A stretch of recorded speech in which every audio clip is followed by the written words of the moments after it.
Hi, this is Sarit Switzer, and welcome to the It Is Taught podcast, a podcast devoted to the teachings of Rabbi Shneur Zalman of Liadi as recorded in his most famous work, the Tanya.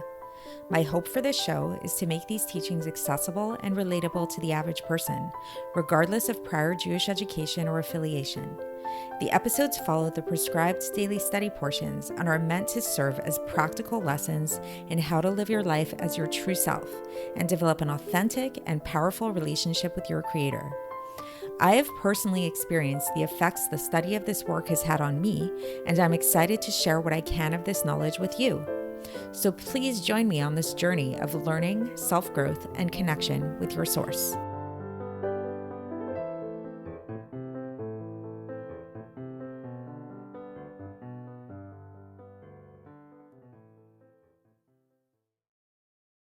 Hi, and welcome to the It Is Taught podcast. This is episode 665 for the 3rd of Tishrei in a regular year. Today is what's known as Tzom Gedalia. That's the fast of Gedalia, the day after Rosh Hashanah. We usually fast, and it's in commemoration of a man named Gedalia, who was a righteous leader. He was the governor of Judea in the times of Nebuchadnezzar, and he was murdered. And this murder caused the Jews, it was the impetus for many of the Jews to flee Israel at that time and to go to Egypt. And this is what really solidified what's known as the Babylonian exile, the Galus Bavel. So we fast on this day. So for those of you who are fasting, I wish you all a very meaningful fast, and maybe take some time to read a little bit more about the day and about Gedalia and about what it's all about. So with that being said, let's begin today's episode. So as many of you know, I am a retired yoga teacher. I don't teach yoga anymore. I do practice yoga a lot myself, and I send out yoga teachers to teach for clients, but I no longer teach myself. I used to teach though. And I remember a specific moment back in the day when I was teaching that really stood out to me, and it sort of shook me up a little bit. What was this moment? This was a moment where I was teaching a class and I was staring out the window and I was kind of walking around the room, and I suddenly realized that I was totally spaced out. I had spaced out for a moment, which sometimes I tend to do. You know, we all are guilty of that at some time or another. But the crazy thing about it is that even though I was really spaced out, I mean, I was like looking out the window and totally distracted by either something outside or something within my thoughts, I was still teaching the class. And I was saying the words of the class, giving directions for the yoga perfectly. And I was giving very precise directions, very specific instructions as to do the different poses. And the students in the class, as far as I'm aware, had absolutely no idea that I spaced out at that moment. And then I started to wonder, like, was this the first time that this has happened? If it happened then, I'm sure it had happened before. And it was actually very incredible to me to think about that, how I could, on the one hand, be totally spaced out, totally not present in the room in terms of what I'm thinking about, but at the same time, speak and say words that I'm totally not conscious of, but they make sense and they're totally comprehensible. Like, how is this possible? Right? So the answer to this, and this is going to be the subject of today's Tanya, in fact, is that these words weren't coming out of nowhere. It wasn't like I was being possessed, by a spirit that was coming in and saying these words for me. I had said these words countless times. This was probably my 100th or so yoga class. Who knows how many times I've taught yoga. And while each class is really different, there's a lot of repetition. A lot of the alignment cues are similar.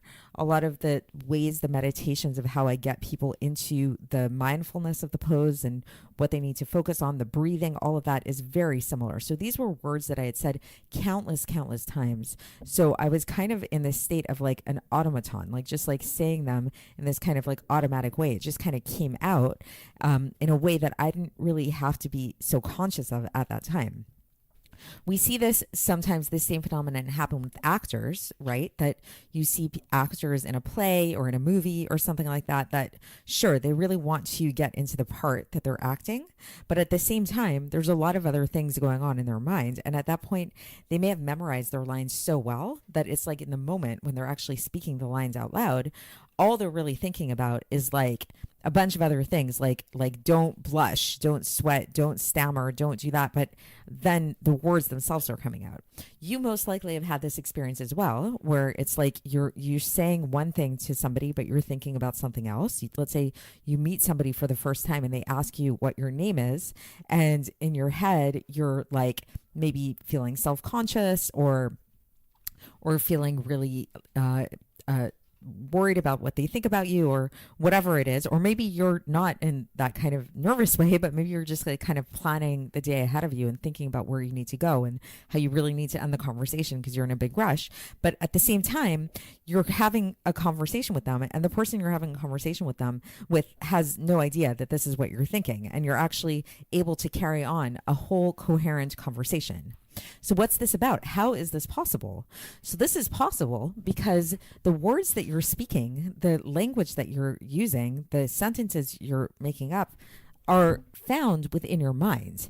They didn't just come out of nowhere. This isn't the first time that you've ever formulated these words before in your mind. Just like when I was teaching that yoga class, I've many times said like, inhale, lift your arms up to the sky, exhale, fall forward, whatever it is. Like I've said these words so many times that they're ingrained in my thoughts. And so now when they're manifest into my speech, this is the vestige of my thoughts are coming out in the speech, even if I'm not totally conscious of them at the time. And even if I'm not totally like there and present in a full way, the way that these words are able to come about, the power that they're getting to be able to come out and I'm able to speak these words is from this vestige of wisdom within my thought. So this brings us back. So why are we talking about this today? So if you have been following along with the past couple of episodes, the subject of the epistle that we've been learning about is actually all about this level of the vestige of wisdom, the vestige of God's wisdom specifically. And we talked about how this was the level that Moshe Rabbeinu experienced in his prophecy, was this vestige of God's wisdom. And in Kabbalistic terminology, we term this that it was manifest through the levels of Netzach, Hod, Yesod, and Malchus, which are the four lower spheres. But really, ultimately, where they are getting like this, what's ultimately invested within those lower spheres is the vestige of the highest of the spheres, which is Chokhmah. So the vestige of the Chokhmah. And we talked about how this vestige of Chokhmah is also Torah. That's what Torah is, really. When we study God's Torah is the vestige of God's wisdom, and that's why Moshe was a good conduit to be able to transmit the Torah to us.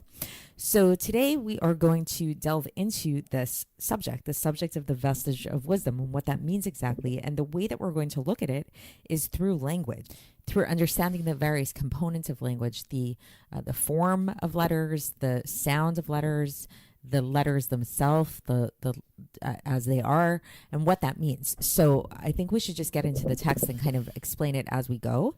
And for context, this is going to be concluding Epistle 19, but what is really interesting about this section is if you look at Tanya, it's sort of like its own little paragraph, this section.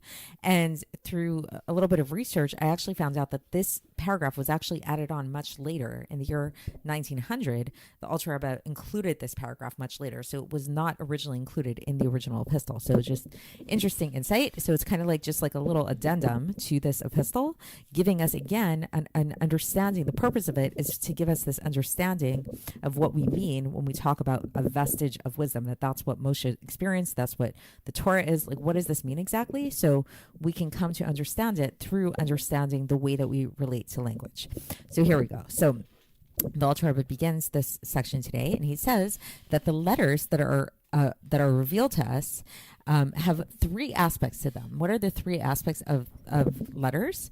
There's the action of the letters, the speech of the letters, and the thought of the letters. So the Maaseh, Dibur, and Machshava. Maaseh is action, Dibur is speech, and Machshava is thought. So you'll see throughout Chassidus, there's very often things are broken down in this way in terms of like the action, the speech, and the thought of the thing and what all of that means. This is a very common categorization.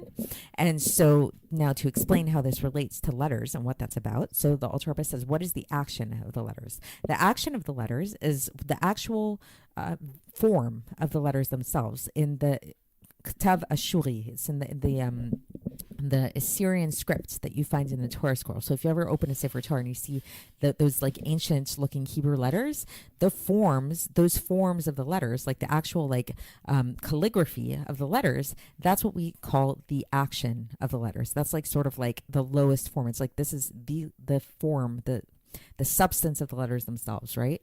Then we have the letters of speech. What's the letters of speech? The letters of speech are engraved in the breath and in the voice. And this is divided up into 22 different parts, each one different in their form. So this we spoke about previously in Tanya quite in depth about how all the letters of speech, they form a different formation in sound. They make a different sound, right? And we like enunciate them in a different way using the different organs of articulation. So like if I say the letter hey, that's going to sound a certain way, and I'm using my vocal cords in a certain way. If I say the letter bet, I'm using my lips, I'm using my tongue in a certain way. There's a certain, each one of the letters, it's like they're formed in a different way through the organs of articulation of speech, and they make a different sound. It's the sound of the letter. So it's the enunciation and the utterance of the 22 letters. And interestingly, the Alter Rebbe says this is in all languages. So the Alter Rebbe is implying here that basically, even though we specifically think of 22 letters, we're talking about the Hebrew language. The Hebrew language has 22 letters. The Alter Rebbe is basically saying that in a broad sense, if we look at all the languages in the entirety of the world, he says that there are 22 categories of these sounds. So I don't know if anybody studies linguistics, if they could verify this in some way, but basically the Alter Rebbe is saying there are 22 letters, like articulations, verbal articulations found in every single language. So if this is the case, that these articulations are found in every single language, what then is the difference when it comes to Hebrew, when it comes to what we call the Lashon HaKodesh, the holy tongue, and other languages? So the only difference, says the Alter Rebbe, is in terms of the combinations. So the combinations that are present when it comes to the Hebrew letters is what makes them actually holy. This is what distinguishes them in that way. So just to know that. Now, okay, so now we talked about the action of the letters, right, which is the actual form of the letters as they're found in a Torah scroll. Then we have the speech of the letters, and that's like the enunciation of the letters, the sounds that they make, that we make through our vocal cords. And then lastly, we have the thought of letters. What's the thought of the letters? This is any language that a person thinks in. This is the actual words and the letters of that language. So like the language that you think in. We all think in different languages, right? I know for me, for a while, I mean, now I pretty much only think in English, but for a while when I was living in Israel as a kid, I actually thought in Hebrew. And for many years, I always thought it was really interesting that I would mostly think in English once I moved back to Canada. But when I would do math, for some reason, my brain would revert back to Hebrew. Maybe because I learned a lot of math in Israel. I'm not really sure, but I thought that was really interesting. And to this day, sometimes I'll find, if I'm counting or I'm doing math or something, little bits of like Hebrew thought will come back to me. So this thinking, the language you think in, basically, that is the thought of the letters. So, and again, the Alter Rebbe says there's 22. There's 22 different types of thoughts, like letter thoughts in the mind. So this might sound really abstract, like what do we mean by this? So the Alter Rebbe actually elaborates a little bit, and he says that within this realm of thought, the letters of thought, there's actually three aspects to these letters. So what are the three aspects? So we see that, let's say if you see the visual form of the letters in a Torah scroll, so then this gets pictured in your thought. So it's like, right? It's like you look in a Torah scroll, you see an aleph, let's say, and then that aleph gets imprinted in your mind and you see that aleph in your head right now.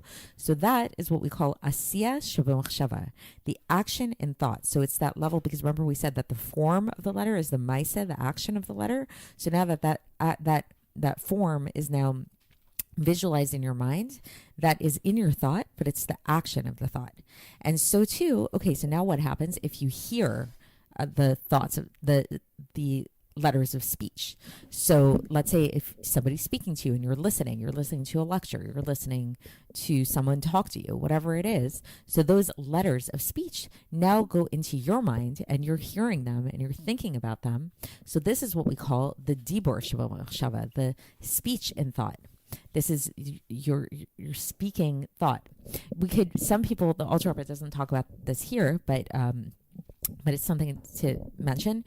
You could talk to yourself. So it's like sometimes there's speech of thought that you yourself are having a conversation with yourself in your own head. That would also be the realm of speech of thought. And the Alter Rebbe says that this relates to the level of Yetzirah, to the world of Yetzirah. So it's like in the realm, again, there's these maps kind of that like come up a lot. So Asiya, the world of action, is the lowest one. So that relates to the level of action of thought. Then there's Yetzirah, which is the world of formation, and that relates to the realm of speaking, so speaking thought. And then we have the realm of the thought, the letters of thought themselves, without meditation, without letters of speech. This is just the thought of thought. This is the level of Bria. This is the level of the next world above, which is the world of thought, and that's the world of Bria. What that means, like thought of thought, like just like thinking without articulation, without communication, without meditation. It's hard to articulate that exactly because it's specifically not articulate. It's specifically not something you can visualize, but it's sort of like just, it's like kind of just thinking in this like more abstract way. I remember having a whole conversation with a friend of mine where we were talking about like, do you think in sentences? Do you think in pictures? How do you think? And how we thought it was interesting that a friend of ours said that she very clearly thinks in sentences and like she sort of like talks to herself while she's thinking. So that could be one type of thinking, but there's another type of thinking here that would be considered that talking to yourself while you're thinking would be in the realm of the speech of thought. But another type of thinking that's not where you're having a conversation with yourself, but it's more just like, it's like these floating thoughts kind of that aren't really coherent sentences really. It's just like thoughts in and of themselves. That's the realm of thought. And that's the realm of Bria. So, okay, so that's everything going on within the realm of thought. Okay, now the Alter Rebbe said, now he's going to get into the realm of speech. So he says, so we spoke about in a general way, we said that the letters of speech are that those verbal articulations, those enunciations, right? So he says that these letters of speech, they receive the vitality, they come into being and they receive the vitality from thought. So there's a connection between thought and speech. So it's not like there's these three separate categories that have nothing to do with one another. So when we speak, usually we're speaking because we think about something. We think something and then we say it out loud. Like we want to communicate a certain thing. We want to say like, where is the bathroom? You know, can I have a piece of cake? Whatever it is, it's like you think in your head, I need the bathroom. I would like a piece of cake. And then you say those words out loud, right? So it's like the speech follows the thought. However, says the Alter Rebbe, and this is something I had mentioned in the introduction, there are times that a person speaks one thing but thinks about something else, right? So like I said, you're having a conversation with somebody and you're having a whole conversation with them that's very articulate, but in your head, you're like, oh my gosh, when is this conversation going to end? I really need to get home. I have so much to do, right? Or I really have to go to the bathroom, or I hope this person likes me, whatever it is, these thoughts that actually you're thinking about things that have nothing to do with what's being communicated. Or like I described when I was teaching that yoga class and I was teaching the class, but on the inside, who knows what I was thinking about? I was totally distracted. So how does this happen? So the Alter Rebbe says, even in such a case where it might seem like there's a disconnect, like a person might say like, oh, there isn't really this connection between speech and thought because, I could I could speak one way, but think about something totally different at the same time. The Alter Rebbe says, okay, yes, that's true that you may be able to say things and be thinking about something else, but nevertheless, you can only say things that you already spoke about previously and were like this combination of letters was already spoken by you and were in your thought for many times.